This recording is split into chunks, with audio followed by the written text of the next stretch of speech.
आपके साथ आयुषी शेखावत। हमारे खास प्रोग्राम क्या कहते हैं नरेंद्र मोदी में आज आपको सुनवाएंगे पीएम मोदी का वो ऐतिहासिक भाषण जो उन्होंने 21 मार्च 2016 को दिल्ली में दिया। अपने भाषण में प्रधानमंत्री ने कहा कि कभी कभी हम लोग बाबा साहब को दलितों का मसीहा बना करके घोर अन्याय करते हैं। बाबा साहब को ऐसे सीमित ना करें, वे हर पीड़ित, शोषित, कुचले दबे हुए लोगों की आवाज उठाने वाले महापुरुष थे। उनको विश्व मानव के रूप में हमें देखना चाहिए। मैं सबसे पहले भारत के पूर्व प्रधानमंत्री अटल बिहारी वाजपेयी जी का हृदय से अभिनंदन करना चाहता हूं, क्योंकि वाजपेयी जी की सरकार ने यह निर्णय न किया होता, क्योंकि यह संपत्ति तो प्राइवेट चली गई थी और जिस सदन में बाबा साहब रहते तो वो तो पूरी तरह ध्वस्त करके नई इमारत वहां बना दी गई थी। लेकिन उसके बावजूद भी वाजपेयी जी जब सरकार में थे, प्रधानमंत्री थे, उन्होंने उसको एक्वायर किया। लेकिन बाद में उनकी सरकार रही नहीं। बाकी जो आए उनके दिल में अंबेडकर नहीं रहे।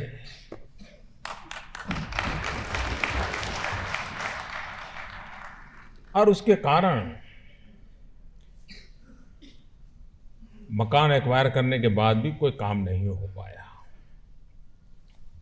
हमारा संकल्प है कि 2018 तक इस काम को पूर्ण कर दिया जाए।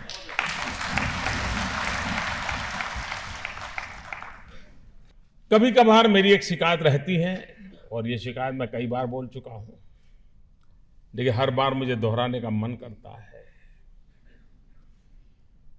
कभी हम लोग बाबा साहब को बहुत अन्याय कर देते हैं जी। उनको दलितों का मसीहा बना करके तो घोर अन्याय करते हैं।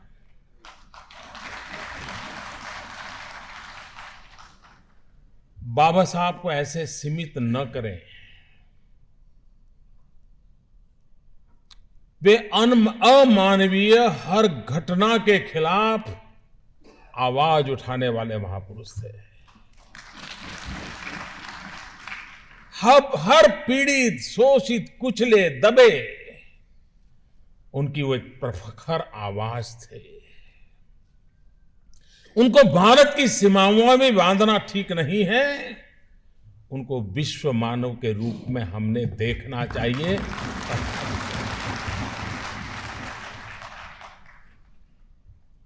दुनिया जिस रूप से मार्टिन लूथर किंग को देखती है, हम बाबा साहब आंबेडकर को उससे जरा भी कम नहीं देख सकते। अगर विश्व के दबे कुचले लोगों की आवाज मार्टिन लूथर किंग बन सकते हैं, तो आज विश्व के दबे कुचले लोगों की आवाज बाबा साहब आंबेडकर बन सकते हैं।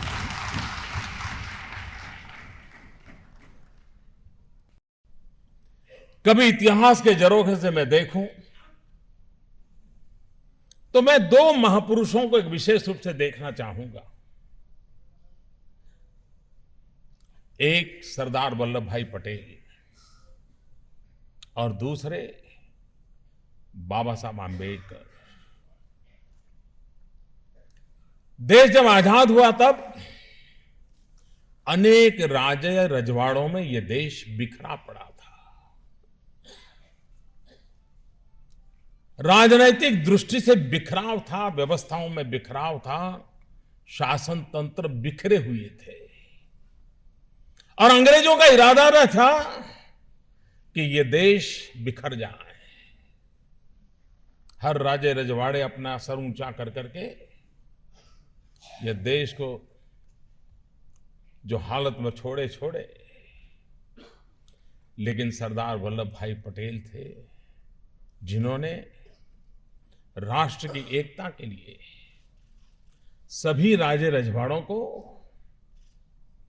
अपनी कूटनीति के द्वारा, अपने कौशल्य के द्वारा, अपने पॉलिटिकल विल के द्वारा और बहुत ही कम समय में इस काम को उन्होंने करके दिखाया। और आज से तो हिमाचल कश्मीर से कन्याकुमारी एक भव्य भारत माता का निर्माण सरदार वल्लभ भाई पटेल के माध्यम से हम देख पा रहे हैं।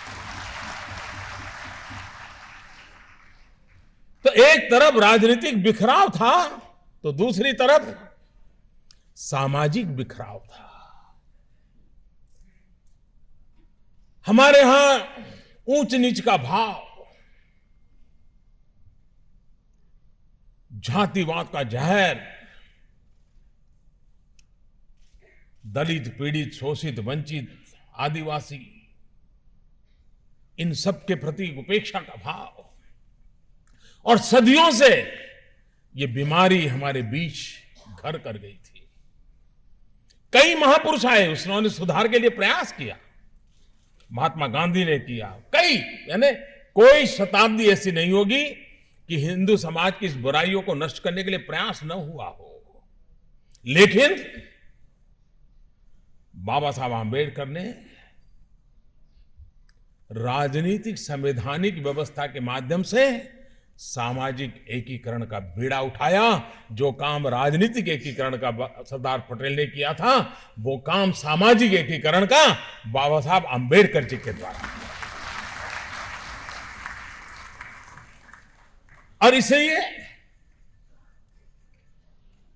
ये जो सपना बाबा साहब ने देखा हुआ है, उस सपने की पूर्ति का प्रयास, उसमें कहीं कोताही नहीं बरतनी चाहिए, उसमें कोई ढीलापन नहीं आना चाहिए। कभी कभार बाबा साहब के विषय में हम जब सोचते हैं,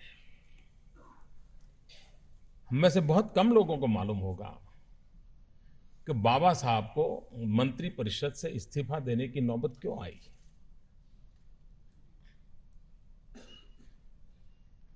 या तो हमारे देश में इतिहास को दबोच दिया जाता है, या तो हमारे देश में इतिहास को डाइल्यूट किया जाता है या डाइवर्ट कर दिया जाता है, अपने अपने तरीके से होता है।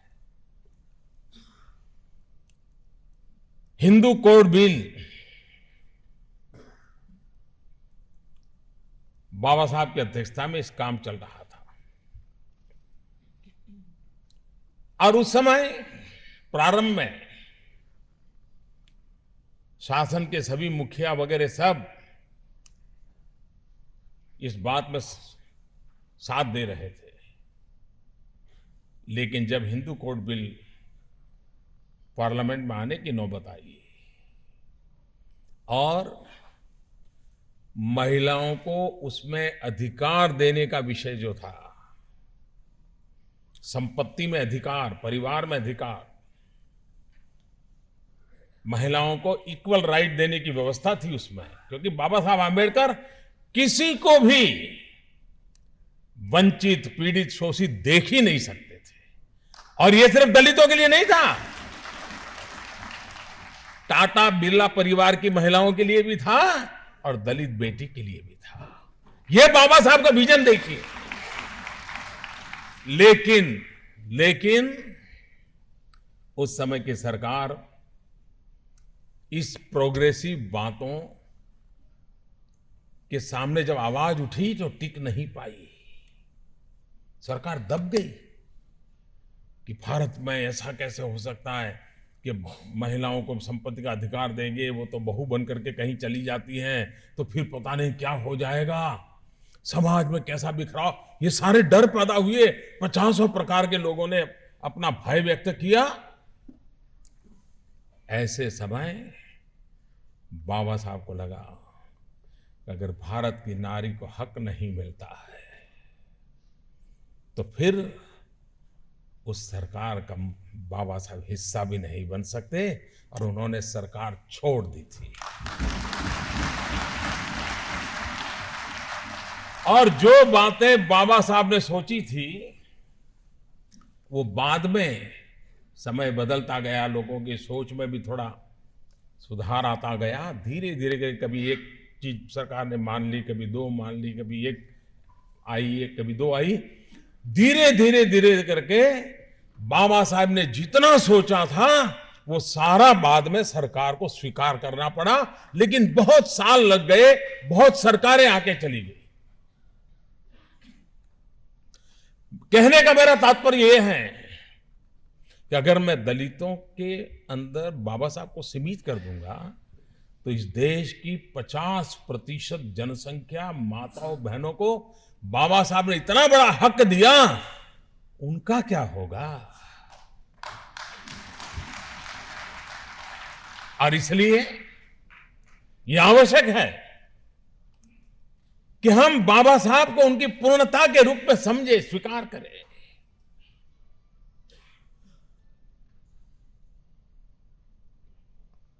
लेबर लॉज हमारे देश में महिलाओं को कोयले की खदान में काम करना बड़ा दुष्कर था, लेकिन कानून रोकता नहीं था। और ये काम इतना कठिन था कि महिलाओं से नहीं करवाया जा सकता। ये बाबा साहब आंबेडकर ने हिम्मत दिखाई और महिलाओं को कोयले की खदानों के कामों से मुक्त कराने एक बहुत बड़ा निर्णय बाबा साहब आंबेडकर ने किया था। हमारे देश में मजदूरी सिर्फ दलित ही मजदूर थे ऐसा नहीं, जो भी मजदूर थे बाबा साहब उन सबके मसीहा थे। और इसलिए 12 घंटा 14 घंटा मजदूर काम करता रहता था, मालिक काम लेता रहता था और मजदूर को भी नहीं लगता था कि मेरा भी कोई जीवन हो सकता है, मेरे भी कोई मानवीय हक हो सकता है। उसको बेचारे को मालूम तक नहीं था।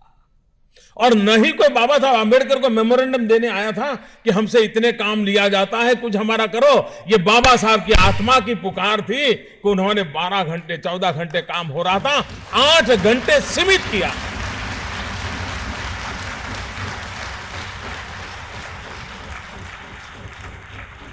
आज भी हिंदुस्तान में जो लेबर लॉज है उसकी अगर मुख्य कोई फाउंडेशन है तो फाउंडेशन के रचयिता बाबा साहब आंबेडकर थे। आप हिंदुस्तान के 50 प्रमुख नेताओं को ले लीजिए,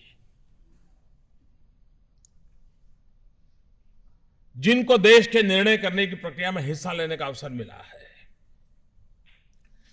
वो कौन से निर्णय हैं जिन निर्णयों ने हिंदुस्तान को एक शताब्दी तक प्रभावित किया।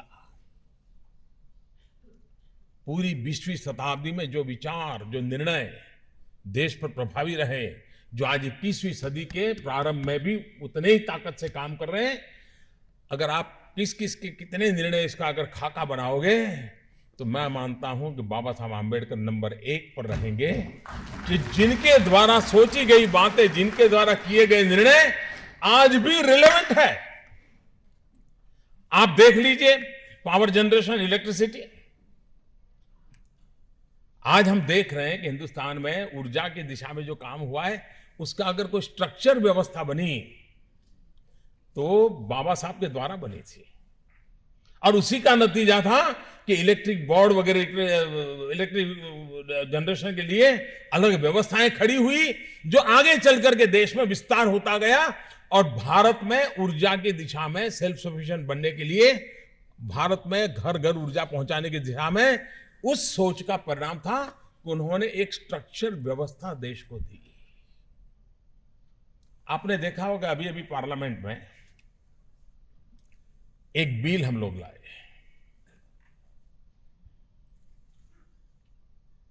जब हम ये बिल लाए, लोगों को लगा होगा कि वाह, मोदी सरकार ने क्या कमाल कर दिया। बिल क्या लाए हैं? हम भारत के पानी की शक्ति को समझ करके वाटरवेज पर महात्म्य देना, वाटरवेज के द्वारा हमारे यातायात को बढ़ाना, हमारे गुड्स ट्रांसपोर्टेशन को बढ़ाना, उस दिशा में एक बड़ा महत्वपूर्ण निर्णय अभी इस पार्लियामेंट में किया है। लेकिन कोई कृपा करके मत सोचिए कि मोदी की सोच है। किया हमने जरूर है, सौभाग्य मिला है, लेकिन ये मूल विचार बाबा साहब आंबेडकर का है।